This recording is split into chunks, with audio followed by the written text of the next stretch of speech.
Hi, I'm Collins Isaiah, founder and CEO of Procured Property, a London-based property investment firm that specialises in resale residential properties across England. So I think with most people, including myself, you don't actually sort of aspire to get into property investment. Well, at least for me, when I was younger, in sort of either my early teens or 8, 9 years old, I didn't think to myself, when I'm all grown up, I want to be in property investment. Where it was for me, over time actually, I was aspiring to be a professional footballer, which is the aspiration for most children in the UK or across the world. And for a matter of different sort of factors and reasons, I then ended up not getting into the world of professional football, which is a tough world to crack. And I was sort of at a junction in my life where I wanted to explore the options that would keep the same traits and skills that I carried and learned from football, which was being competitive and of course getting the best results possible in whatever I do and being the best at whatever I do. And the next best thing was either getting into finance or property investment. And I was at that stage. I think it was very early on, 17, 18 years old, which I embarked on the journey of property investment. But for most people, you either sort of aspire to get into property at an early age through family members because you're just around that and you fall into it, or you develop a passion over time. And for me, it was, I developed a passion for property over time, and that's where we are today. Property investment firm, so for a bit of context, Procured Property is a London-based property investment firm that helps typically your busy working professionals and entrepreneurs and all people that want to get into property for the specific reason of building financial independence and meeting financial objectives. So we help them invest in property through giving them the knowledge and the skills, but more specifically, introducing them to residential properties up and down England and furnishing them with the confidence to doing so. So the difference between a property investment firm and an estate agency, they all sort of work hand in hand, and an estate agent is it's a small cog in a massive machine that property is. And where we differentiate ourselves is very simple. An estate agent, what they typically do and what their sole purpose is to represent the seller to sell the property on the open market. Now that means ultimately they're representing the best interest for that seller through achieving the highest price possible for the seller on the open market, and their commission is typically pegged on that price. Where property investment company fits in is ultimately we represent the client, which is the investor, the buyer, the purchaser. And what we do is we help them get the best possible price by driving it down and of course securing a very strong discount, which leads to very strong returns over time. So we work hand in hand. We work with estate agents, but our sole responsibility is to represent the best interest for the investor so that they can get the best possible deal. And that's the difference. A lot of the time we are now sort of fast growing. We've got a lot of exposure on the internet, and a lot of it comes through organic inquiries. We have people who have either sold a business, we've had people who have acquired a pot of capital over time through savings or inheritance, and they get in touch with us through various different platforms, but more specifically what we found is social media at the moment, and of course we do spend a lot of money each month on advertising.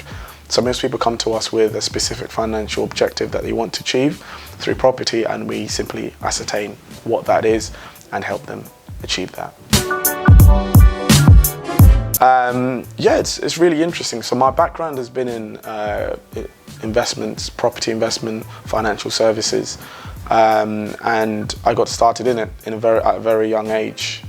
And I spent a lot of time with all these different investment firms in and around the City of London, and also in just outside in Baker Street. And what I found learning that journey, and my role essentially at the time when I first started in the industry was acquisitions, which was to go out and find the best possible deals for the clients at the firm I was working for. And then I worked my way through portfolio management, also acquisitions and various different parts of property investment, helping investors invest in property. And what I learned at the time was it was a dinosaur of an industry. And with the advantage of my youth and social media and various different things, I thought to myself, there was a better way of doing things, a better way of investing in property. I think doing things the old way, repetitively, and getting below average returns and results is very counterproductive. Yes, 25 years ago, you could invest in property blind and make money. Nowadays, you've got to apply a little bit of science and strategy. So where it all came from was I left the firm that I was working for. I took a bit of a break before embarking on the journey with Procured Property, and it just got put together on the basis that we would help people invest in property through new means, whilst not neglecting what's tried and tested, but also encompassing all the things that are missing within the industry, and some.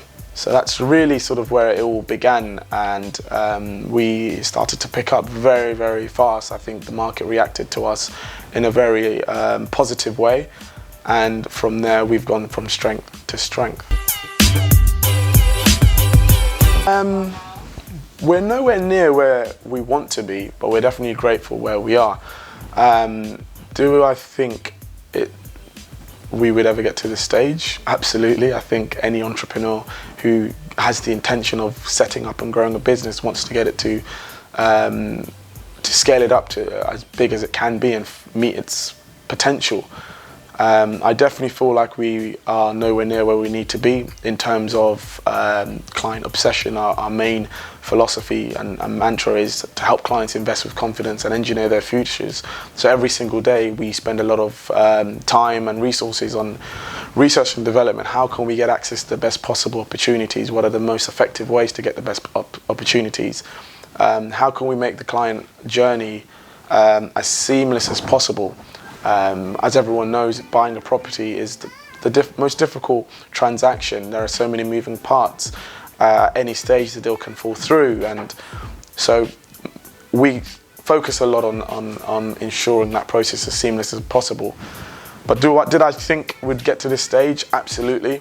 I had developed a lot of experience in other companies and industries, and I knew applying it to this, we would be able to growth hack and also propel ourselves to really where our potential is.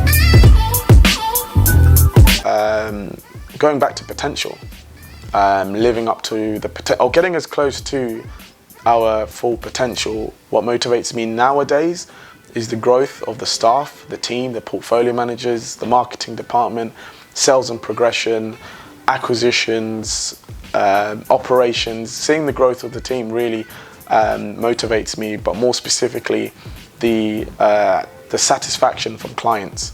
Now that's every business owner's dream, having satisfaction from the service that you provide.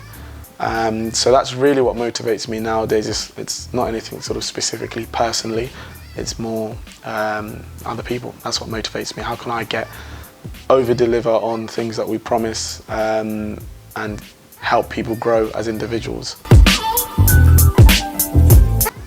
Like I said, I think it's just focusing on the goal, on the target at hand and the potential. You know, how this whole business has been set up is literally mapping out and what's a better word for it, in fact, modeling it off the greats, the Amazons, the Teslas, the big investment banks, the hedge funds, really modeling how they operate, how they treat their customers and their clients, how they deliver their service, how they get themselves out there. So when I am faced with a particular challenge right now, it's no comparison to what these other big companies are going through. So it's just evaluating on why this problem has come to play, and putting together a plan to overcome it. And if the plan fails, it means the plan wasn't correct or good enough, and just going back to the drawing board. But never looking at a challenge as something that, it sounds very esoteric and motivational, but really a challenge is prep for the next level, really, the next Goliath. Our biggest competition is our potential, don't get me wrong, but we're not naive enough to not be aware of what's around us.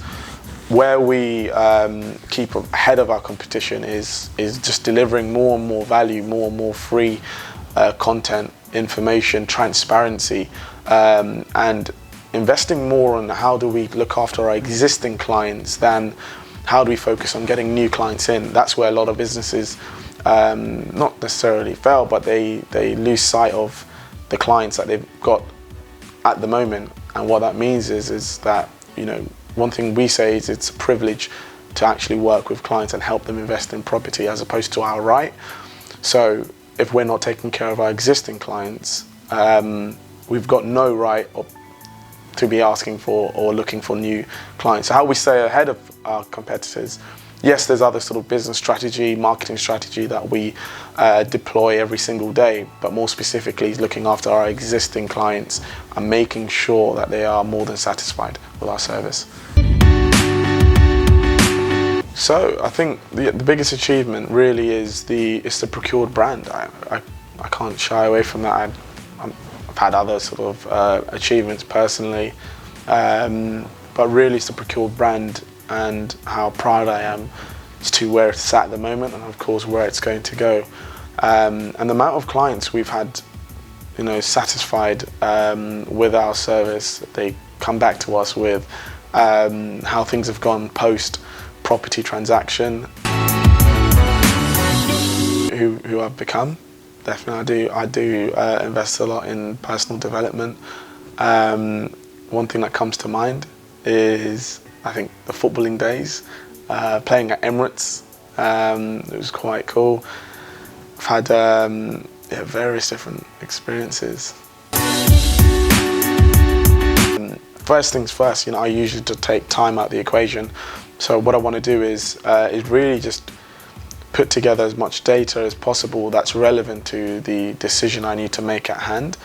And then I really just look at one or two options. So thinking a few moves ahead, if we were to do this, what does that look like? You know, 3, 4, 5 moves ahead, maybe more, and then looking at the other options, and then going with the one that seems to be fruitful or a better choice if we were to make that decision. So some people look at it at just face value. If I do this, then that's the outcome. But I tend to look a few more moves ahead just to see how far this decision can benefit us. I think it was when I was at the first firm, and what happened was very, very quickly, because it wasn't the biggest firm in the world, but it allowed me to learn a lot of roles and wear a few different hats. What that meant for me was I realized very, very quickly, if I worked harder on myself than I did on the job, I would, of course, excel a lot faster.